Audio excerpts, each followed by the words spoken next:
SEOUL Reuters. The United States' top negotiator with North Korea arrived in South Korea on Tuesday, a visit that comes as hopes rise for an easing of tensions on the peninsula in the wake of U.S. President Donald Trump's visit and a lull in missile testing. PHOTO U.S. Special Representative for North Korea Policy Joseph Yun answers questions from reporters following meeting with Japan and South Korea chief nuclear negotiators to talk about North Korean issues at the Iikura guest house in Tokyo, Japan, April 25, 2017. Reuters. Doru Yamanakapool. PHOTO Special Representative for North Korea Policy Joseph Yun will meet with South Korean and international officials, according to the U.S. State Department, although there is no indication his visit will include talks with the North. Seoul's foreign ministry said Yun is scheduled for talks with his South Korean counterpart Lee Do-hoon on Friday on the sidelines of an international conference on disarmament, jointly hosted by the ministry and the United Nations on the resort island of Jeju. South Korea. Yun has been at the heart of reported direct diplomacy in recent months with Kim Jong-un's regime in North Korea, which accelerated its program of nuclear and missile testing earlier this year. Using the so-called New York Channel, he has been in contact with diplomats at Pyongyang's United Nations mission, a senior State Department official told Reuters in early November. Even as Trump called talks a waste of time, Yun has quietly tried to lower the temperature in a dangerous nuclear standoff in which each side shows little interest in compromise.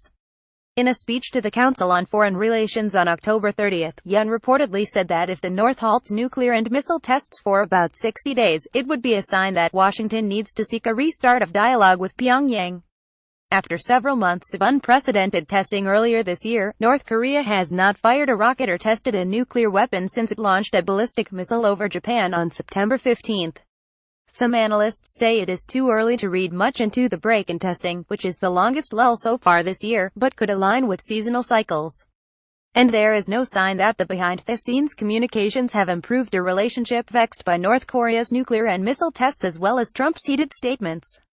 During his visit to Seoul last week, Trump warned North Korea he was prepared to use the range of U.S. military power to stop any attack, but in a more conciliatory appeal than ever before he urged Pyongyang to make a deal to end the nuclear standoff. Trump also urged North Korea to do the right thing and added that "I do see some movement," though he declined to elaborate. While his comments seemed to reassure many in South Korea, North Korea's foreign ministry called Trump a destroyer of the world peace and stability, and said his reckless remarks only made the regime more committed to building up its nuclear force. Trump muddied the water later on his Asia visit by tweeting that North Korean leader Kim had insulted him by calling him old and said he would never call Kim short and fat. He also said it would be very, very nice if he and Kim became friends.